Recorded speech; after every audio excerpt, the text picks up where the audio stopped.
Medofo. Eei Naana Brown. O friend me handsome man's wife, I met you so. So what you say? And then me what J Ghana. And then me what J Ghana. J Ghana. J Ghana. We stand for the truth. What you say? J Ghana ba kope. If free neko. Would they follow me J Ghana? Subscribe to J Ghana our YouTube. What must say? And then me no be din come movie.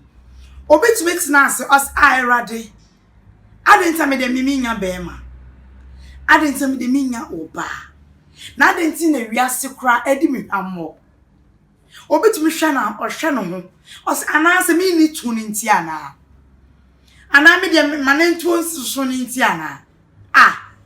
Ana me ni munya fe enu ntiana. Onua, besa me ka se mi cho se won. Onyankopon oboye nyina pe e ma obi na da o. Se onyankopon ebobi fefefe ja obi da bi.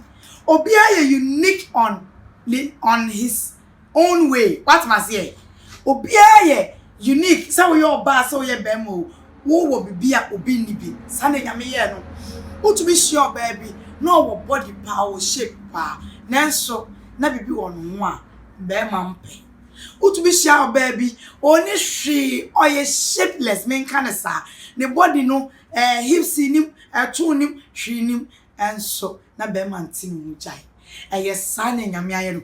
Wo to be sure bi no fa enso hwe nani wo hwe na chia enhwe wo hwe ne nan enhwe owo bibi abema bepe no chance bia woni mu aso nti sane wo tie biara no onua embu nwa bomfia wate hwe ne wenje be bia nkasa mi de onyankopon amom ye hwe onyame oboye nyina yie na owone reasons ntia oboye bia na wo ye kokko wo se aka mi nya aka mi tuntum onyame nim se kokko na fataw e na ode ma wo bia na wo ye tuntum wo se ka me ye kokko anka me pe enkwase sa wo kala ate onyame nim de ntia wo ma wo tuntum de nyame ye bia je na mame no woni nkomo bi oba hwe wana ne wadamfo bibisa wasem ene Naana Brown ena bibisa wasem wan ene wadamfo wana wo fra na damfo wana ne di nkomo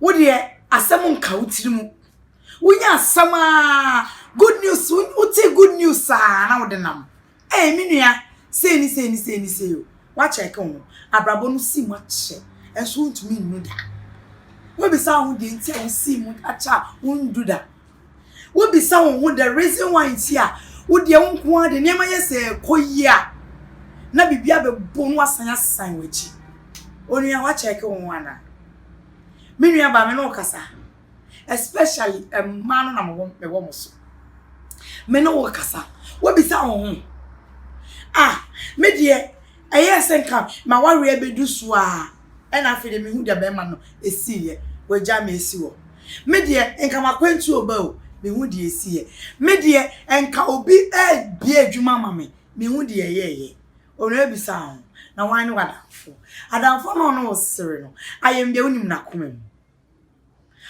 na komam wo ka wasam cha wadamfo ape ana good news ni na atekoye wa check obi wo honya baifo obi wo ni humfio nanso honhoma ni ne nam no esense okita honhom subanye kita no ose onipa baifo because senia wo ka wasam che na osi ahoye si wreni mu ema ni tumi fa chi se wo chance mo onu ebia na wudim nenti wan father and for kra nenti na nka ye den so wan ka wasam anche ni pa nenti na nka ye den enti o keep your secret enti na nka ye den learn to keep your secrets otemase if say maybe so wasam o na impon o ka wasam ne che wadanfo no na wunya ade free mu good news na eba na o ka kire obi no o ka kire ni wiye no de na wunya free mu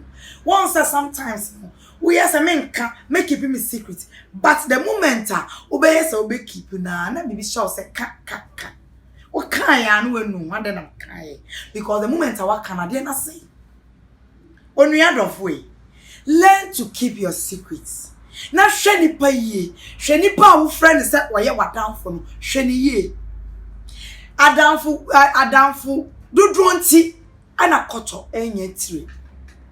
Ubeka se Naana Brown na wo kasa. Onia, some friends are very, very dangerous. I mean, some friends are very, very dangerous. In Namfophobia, poison. In Namfophobia, vampires. One in a nama or cheweni sodo. Nanso na kumem no eye black. Nipa na woni ni di wa ware mu nkomo no. Anaso. Wonim dia wo dwen fa ho. Mama nka say mi ncho. Eda wani age no time wani age a wo kasa na ese wo ye careful. Enye da obuofu. E na wo be check wadanfo na woni nenam. Wani age a wudi nkomo no. Sa time ni mu e na wo say wo the precautions eto kasa ho. Wo ensem bia obeka wo nkomo bia obedi because se wo ma sa amre no e ma wo tirimu ya wo de na wo ka nsem bebra wo bewie na nipa na use against you nipa na ni di nkomo no wa check no wo ne kasa de no ka wo de bia no akoma mu fita but wo de na wo ka no e asem ene enkomo kakra na me de bro ye beto aso na mumi bisa why and wadanfo who is your friend ye be science share bi I would check Ghana TV so bye bye.